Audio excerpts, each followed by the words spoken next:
ام حسبتم ان تدخلوا الجنہ، کہا تم سمجھتے ہو کہ جنت میں یوں ہی چلے جائیں گے؟ تم سے قبل جو لوگ تھے انہیں جھنجھوڑ کے رکھ دیا گیا، یہاں تک کہ وقت کا جو نبی تھا وہ بھی پکار اٹھا مالک تیری مدد کب آئے گی؟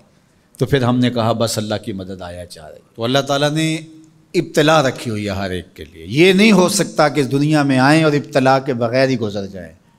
کوئی آدمی ایسے ہی گزر جائے، ایسے نہیں ہو سکتا، ابتلا سے اس کو گزرنا پڑے گا جیسے بھی گزرے۔ اللہ مال دے کے بھی آزماتا ہے اور غربت دے کے بھی آزماتا ہے، یہ دونوں آزمائشیں ہیں اس کی۔ کبھی صحت دے کے آزماتا ہے، کبھی بیماری دے کے آزماتا ہے، کبھی فراغت دے کے آزماتا ہے، کبھی مصروفیت سے آزماتا ہے، کبھی بھوک سے آزماتا ہے، کبھی انواع و اقسام کے کھانے فراواں دے دیتا ہے، اب آزمائش ہوتی ہے۔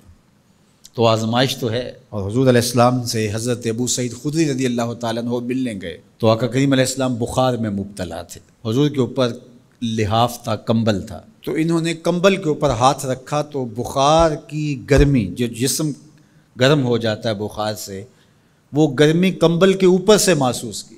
تو حضرت ابو سعید نے عرض کی یا رسول اللہ یہ کیا؟ فرمایا ہم کو تکلیفیں دوہری ملتی ہیں، اجر بھی دوہرا ملتا ہے۔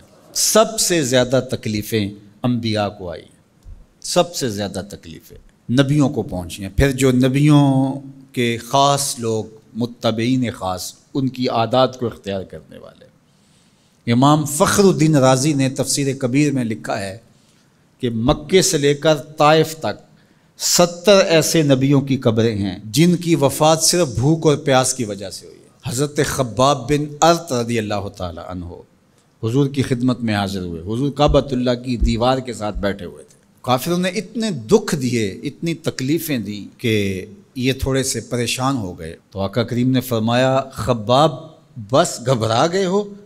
تم سے قبل ایسے لوگ بھی گزرے ہیں جس کے جسموں کو لوہے کی کنگھیوں سے چیرا گیا، حتیٰ کہ ان لوہے کی کنگھیوں کے دندانے کے نشان ان کی ہڈیوں پہ پڑے، ان کی لکیریں ان کی ہڈیوں پہ آئیں، اور یوں لوہے کی کنگھیوں سے ان کی بوٹیاں نوچی گئی، اور ان کو کہا گیا دین کو چھوڑ دو۔ انہوں نے کہا جو کرنا ہے کر لو، ہم دین کو نہیں چھوڑ سکتے۔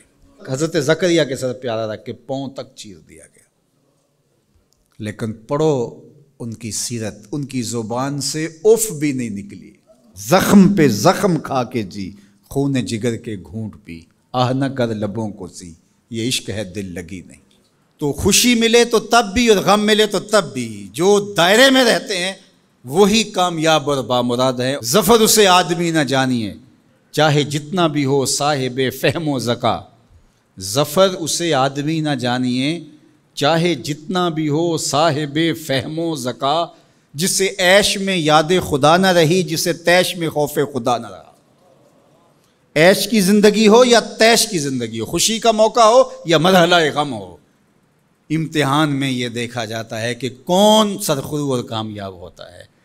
تو یہ زندگی امتحان گاہ ہے، کبھی مال کی فراوانی امتحان، کبھی غربت امتحان، کبھی پھلوں کی کثرت امتحان، کبھی پھلوں کا لٹ جانا امتحان، کبھی اولاد کی کثرت اور فرما بردار اولاد نصیب ہو جانا یہ امتحان، اور کبھی اولاد کا مر جانا یا نافرمان نکمی اور آوارہ اولاد پلے پڑ جانا، یہ امتحان زندگی۔ کبھی دولت ہی دولت انبار لگ جاتے ہیں، اور کبھی دو لقموں کے لیے بندہ ترستا ہے، یہ بھی امتحان۔ کبھی ماں باپ ہیں، بہن بھائی ہیں، رشتہ دار ہیں، ان کے سایہ عاطفت میں زندگی گزرتی ہے، اور کبھی کندھوں پہ اٹھا کے باپ کو بھی قبر میں اتار چکے ہوتے ہیں، ماں کو بھی لاحد میں اتار چکے ہوتے ہیں، کوئی کندھا بھی نہیں ہوتا جس پہ سر رکھ کے آنسو ہی بہا لیں۔ وہ لمحے بھی ہوتے ہیں، وہ گھڑیاں بھی ہوتی ہیں، وہ بھی گھڑیاں ہوتی ہیں۔ تو اللہ بندوں کا امتحان لیتا ہے، دے کر کے بھی اور لے کر کے بھی۔ اب کون ہے جو دونوں مرحلوں میں شکریہ ادا کرتا ہے؟ جو اللہ کے بندے ہوتے ہیں وہ کبھی بھی اللہ کی رضا کے دائرے سے باہر نہیں نکلتے۔ ان کے دو ہی رنگ ہوتے ہیں، کبھی شکر کرتے ہیں، کبھی صبر کرتے ہیں۔ نہ ملے تو صبر کرتے ہیں، مل جائے تو شکر کرتے ہیں۔ اور پھر ان کے پاس فراوانی ہو تو اپنے اطراف میں رشتہ داروں کو، اعزاء کو، اقربا کو، گلی محلے کے لوگوں کو، جو ایسے حالات کے اندر جس کے پاس فراوانی ہے وہ اپنا مال لوگوں کی ضرورت کے لیے نہیں نکالتا، وہ ناکام ہے امتحان میں۔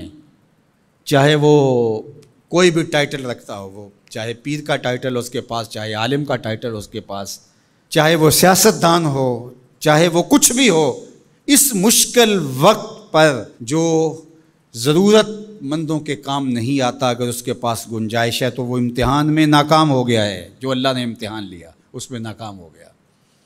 اور دوسرا جو مصیبت میں پھنس گیا وہ اپنی سفید پوشی کا آخری حد تک بھرم نہ ٹوٹنے دے۔ تو میں اور آپ لمحہ لمحہ امتحان گاہ میں کھڑے ہیں۔ میں ممبر پہ بیٹھا ہوں تو میں بھی امتحان میں ہوں، آپ یہاں بیٹھے ہیں آپ بھی امتحان میں ہیں، فیکٹری کے مالک بن کے سیٹ پہ بیٹھے ہیں آپ بھی امتحان میں ہیں، اقتدار کی مسند پر بیٹھنے والے سب سے بڑے امتحان میں ہیں، کیونکہ سب سے زیادہ تو ان سے پوچھا جائے گا نا۔ اللہ تعالی ہمیں اس امتحان میں کامیابی دے، اور اللہ تعالیٰ اس وقت ملک کے جو حالات ہیں اپنے کرم سے ان کو درست فرما دے۔